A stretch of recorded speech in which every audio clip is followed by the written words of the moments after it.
बिंबिसार का वर्णन मुख्य रूप से त्रिपिटक में खास तौर पर महावग्र और दिग्निकाय जैसे ग्रंथों में उनके शासनकाल का विस्तृत विवरण है।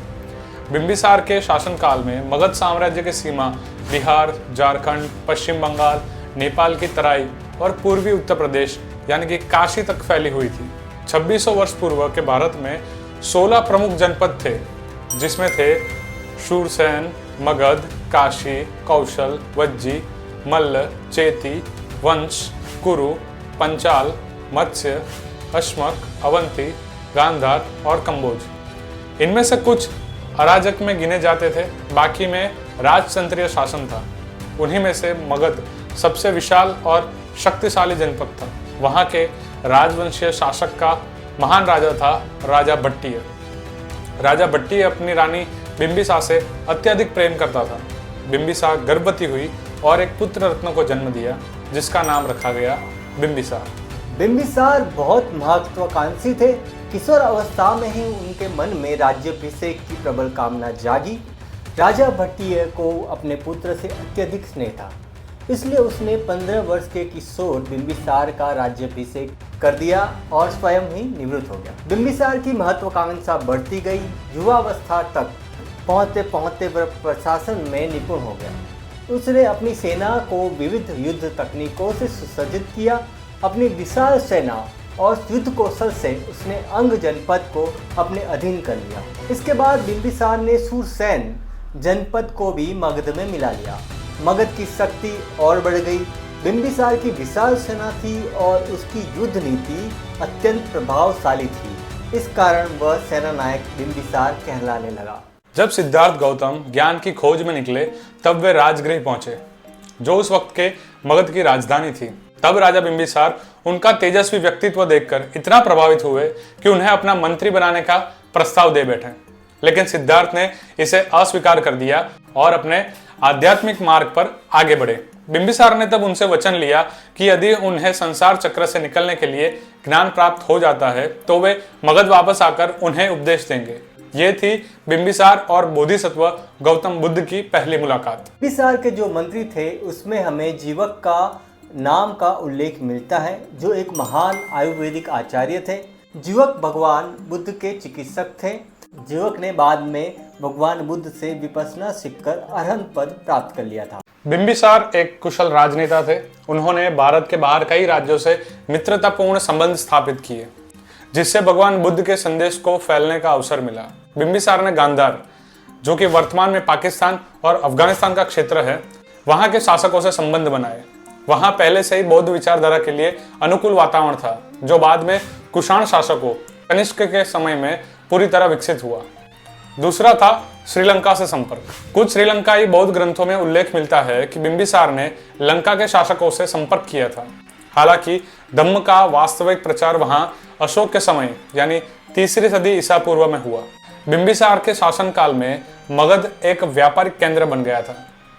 मगध से उत्तर पश्चिम भारत, तक्षशिला, अफगानिस्तान और ईरान तक व्यापारिक मार्ग थे। व्यापारियों और बौद्ध भिक्षुओं के माध्यम से बौद्ध विचारधारा धीरे धीरे इन क्षेत्रों तक पहुंची। तीसरा बहुत महत्वपूर्ण काम उन्होंने किया था कि विदेशी भिक्षुओं और यात्रियों के लिए मगध को शिक्षा का केंद्र बनाना। बिंबिसार के शासनकाल में राजगृह यानी जो राजगीर है, वो बौद्ध शिक्षा का प्रमुख केंद्र बना। कई विदेशी भिक्षु और व्यापारी मगध आए और धम्म को अपने देश में ले गए। वेणुवन विहार और अन्य बौद्ध केंद्रों ने कई देशों के लोगों को आकर्षित किया। बिंबिसार ने सीधे तौर पर भारत के बाहर धम्म का प्रचार नहीं किया, लेकिन उसकी नींव रखी। राजनीतिक संबंधों, व्यापारिक मार्गों और बौद्ध शिक्षा केंद्रों के निर्माण से उन्होंने धम्म के अंतर्राष्ट्रीय विस्तार की शुरुआत की।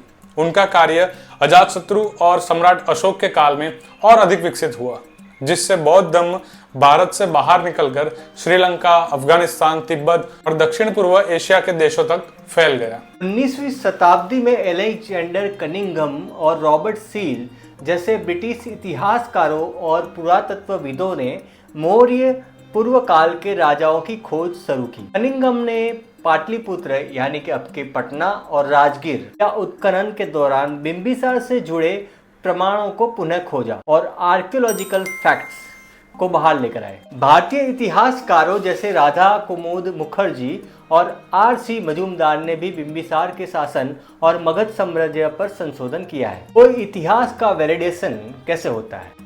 वो होता है आर्कियोलॉजिकल फैक्ट्स से।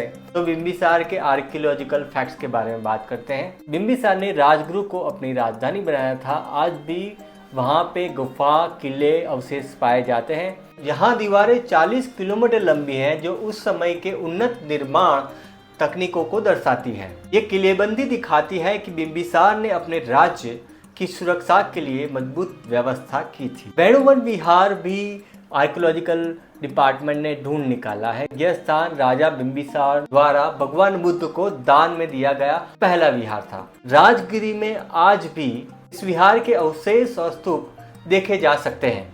यहाँ खुदाई में भगवान बुद्ध कालीन मिट्टी के बर्तन, सिक्के और स्थापत्य अवशेष मिले हैं। कुछ शिलालेखों में बिंबिसार का उल्लेख मिलता है, हालांकि उनके समय के प्रत्यक्ष शिलालेख कम हैं। तो ये था महान बौद्ध राजाओं के बारे में पहला एपिसोड, जिन राजाओं ने भगवान बुद्ध के धम्म और उनके उपदेश को भारत के बाहर फैलाने में अपना योगदान दिया। बिंबिसार का निजी जीवन काफ़ी उतार चढ़ाव से भरा हुआ है, उसके बारे में हम अलग से वीडियो बना रहे हैं। तो हमारे चैनल को सब्सक्राइब कर लें, क्योंकि हम भगवान बुद्ध और बिंबिसार और जैसे ऐसे राजाओं के बारे में एक के बाद एक वीडियोस लेकर आ रहे हैं आपके सामने। ये पहला एपिसोड था। अगले एपिसोड्स को देखने के लिए हमें अभी सब्सक्राइब कर लें और ये वीडियो को ज़्यादा से ज़्यादा शेयर करें, ताकि हमारे भुलाए गए इतिहास को हम याद कर सकें। थैंक यू, धन्यवाद।